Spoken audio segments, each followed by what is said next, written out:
Charles, are you done moving yet? My father-in-law grumbles, not bothering to look at me but clearly directing his question at me. He always talks like he's the only one that matters. I've put up with it until now, but I can't anymore. I stop wiping the table and give Charles a hard stare, even though he's not looking at me. I'll be out today, I reply. Charles smirks, satisfied. You've just been a leech in garbage. I'll feel so much better when you're gone. He probably thinks, oblivious to how much his lifestyle has changed. My name's Grace. I turned 40 this year. I'm married to William and currently staying with my in-laws. It's been a few years since we got married, but we don't have kids. We don't plan on having any, and we can anyway. I found out shortly after we got married. I met William at a party, and honestly, if I'd known about his infertility from the beginning, I might not have married him. He told me on our wedding day. It felt like my world crashed down on me. We had dreams of a bright future together, imagining ourselves with perhaps 2 kids and discussing potential names for them. William even joined in on picking out names for our future children. But it was all a deception, or maybe not entirely a deception. Maybe William did desire children and thought about names, despite knowing he couldn't have them. Wasn't that the ultimate betrayal? I married him with the belief that we would create a happy family together, only to be completely deceived by William, whom I trusted implicitly. While some might have immediately filed for divorce upon discovering such a truth, divorce isn't a straightforward option for me. I had already committed to building a family with my in-laws, who are the only ones we can truly call parents. I couldn't just announce to them the day after becoming a family that we were getting divorced. Living with the in-laws meant facing the inevitable question of when we would start a family. So we decided to break the news to them right away. Naturally, we didn't blame William. Instead, we attributed our childlessness to a medical issue on my end. When they found out we couldn't have children, my in-laws were livid. A worthless woman who can't bear children should leave this house immediately, declared my father-in-law Charles, who then began treating me like a servant. From the moment I arrived, I was never treated with respect, always made to feel inferior. I ate alone in the kitchen, cleaning up after the in-laws and William finished their meals.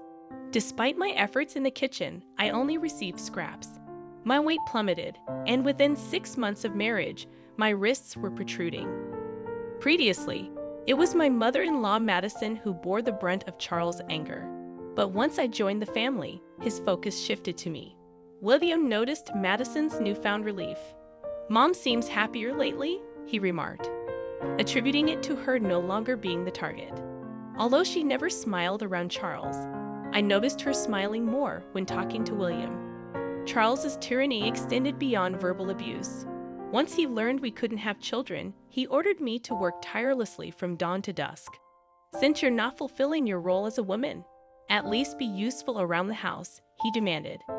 I had always intended to work after marriage and was eager to leave the house as soon as possible.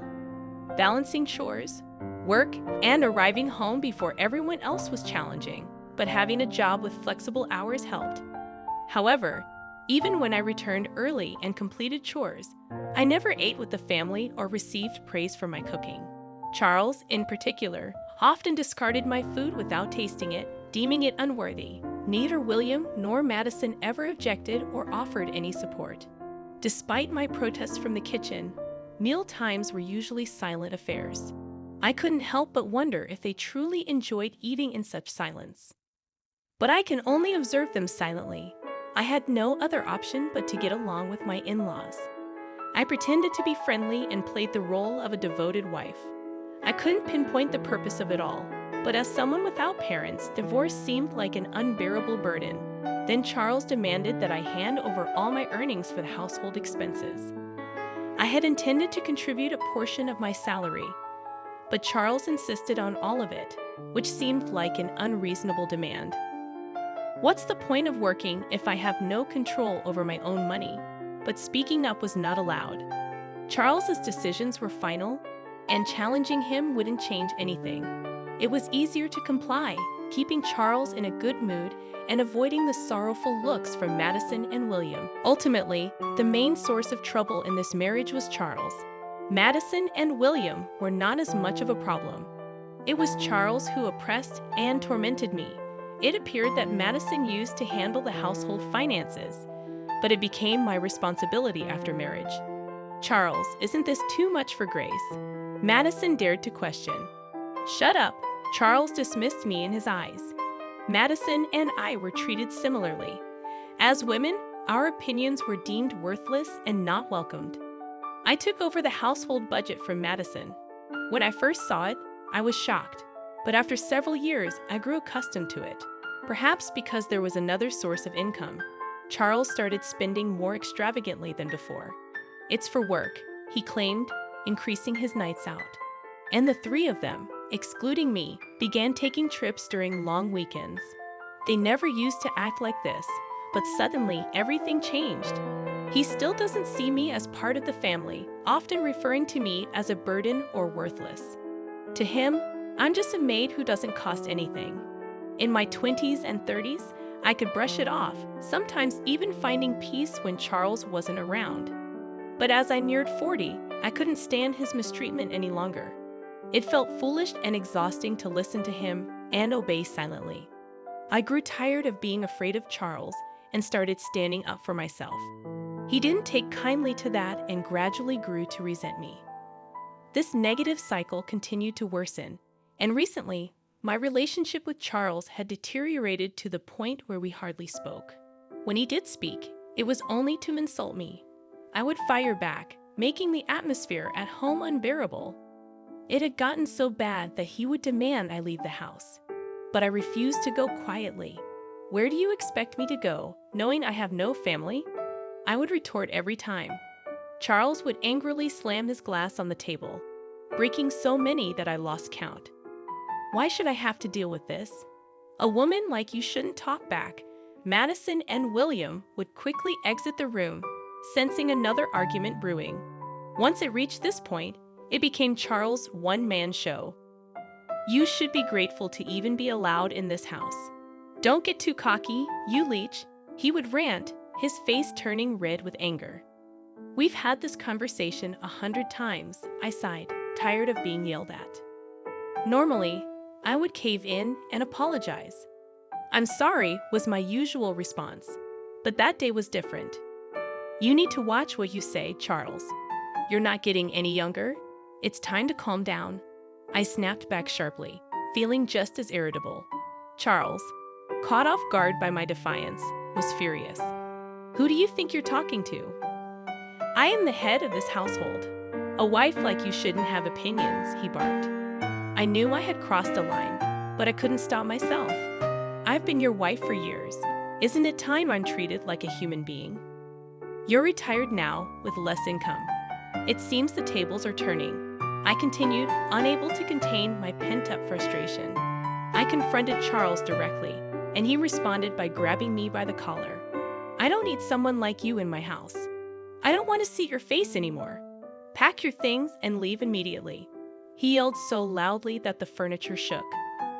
Though I should have apologized right then, I couldn't hold back any longer. Fine, you want me to leave? That's what will make you happy, isn't it, Charles? I challenged him, meeting his gaze defiantly. Yes, he spat out. Unable to remain silent any longer, I declared, then I'll do it. He stormed off to his room with a loud noise, and I, feeling somewhat calmer, began cleaning the living room, which Charles had left in disarray. Madison came to check on me with a worried expression, but left without saying anything, returning to her own room. I realized I had no place in this house anymore. Neither William nor Madison would stand up for me. Years of enduring mistreatment had finally erupted, leaving me feeling more isolated than ever. The next morning, I followed my usual routine, waking up early to start my day. Charles emerged from his room and entered the living room, settling onto the sofa with a newspaper, paying me no mind. Without even glancing up, he casually asked, "Have you finished moving yet?" It was impossible for me to have relocated so swiftly after the events of yesterday. I assumed it was merely a drunken outburst, not a serious demand. Surely he was referring to leaving the house, right? When do you plan on departing? You no longer have the right to reside here. Charles continued, still not meeting my gaze. Halting my task, I turned to face him directly. If he truly intends for me to leave, then I must respond seriously. I'll be gone by today, I declared firmly. Nearby, Madison, frozen with concern, cast a worried glance in my direction. It was evident that once I departed, Charles would refocus his animosity towards her, and she didn't want me to leave. However, Charles had made up his mind. Apologizing and staying was never an option. With a satisfied laugh from Charles echoing behind me, I hurriedly gathered my belongings and left the in-laws' home. Uncertain of my destination, I felt a sense of liberation. I sent a message to William, who was already away. Please proceed with the divorce proceedings. A lawyer would reach out to him. With that, I powered off my phone. In the following days, I engaged a lawyer who reached out to William and the in-laws. Charles, convinced that divorce was inevitable, pressured William to swiftly sign the papers. William hesitated, glancing back and forth between me and the divorce documents. But there was no room for second thoughts. With Charles's insistence and my determination to move forward, he reluctantly complied. I have no money to spare for a woman like you, but dealing with lawyers is a nuisance, so I'll foot the bill, Charles grumbled, his arrogance palpable. The lawyer offered a wry smile at his demeanor. Despite his reluctance, William signed the agreement under Charles's stern gaze. In the presence of the lawyer, I added my signature, and the divorce was finalized. We settled the distribution of assets, and I received compensation for the harassment I had documented. It proved wise to invest in legal support rather than navigate the process alone. Concerned about his reputation, Charles opted to avoid complications by involving lawyers. As the manager of household finances, I was privy to Charles's financial situation, allowing me to propose a settlement within his means. With the property division and harassment compensation settled, I embarked on a comfortable life in my own apartment. While solitude was once daunting, my time living with the in-laws and going through a divorce taught me to appreciate the tranquility of my own space. I relished preparing meals for myself, reveling in the peace of not having anyone to answer to. One day, roughly 3 months post-divorce, Charles's incessant calls flood my phone. Assuming it's nothing positive, I ignore them, but his persistence forces me to accidentally answer. "What have you done to my house?" His voice reverberates loudly, even without the speaker mode. Instinctively, I pull the phone away from my ear. "I haven't done anything. I simply left the house, as you've instructed," I replied defensively. Unsatisfied with my response, Charles continues to berate me. "How can you claim you've done nothing? I'm receiving notifications about withdrawal issues since you left." Ah, so he's upset about the withdrawal problems and blames me. I don't know. I didn't take any action. I managed everything according to your directives and paid all dues, I respond, a sense of satisfaction creeping in as I understand why Charles is upset. I suppress a grin, relieved he can't see my reaction. That's absurd. Before you arrived, we managed fine with mine, Madison's, and William's incomes. How much were you earning anyway? I recall that I never disclosed my salary details to Charles. $45,000 take home, I reveal. Charles emits a noise akin to a squashed frog before falling silent. In reality, my job in sales at an investment trust firm primarily consisted of commission-based earnings, contingent on the returns I generated for investors. However, much of it vanished due to Charles' extravagant spending. Nonetheless, I had wisely invested my inheritance, generating some additional income. It wasn't a substantial amount, but it helped cover living expenses. I relied on this income to purchase necessities, although during the property distribution, only William's savings were considered.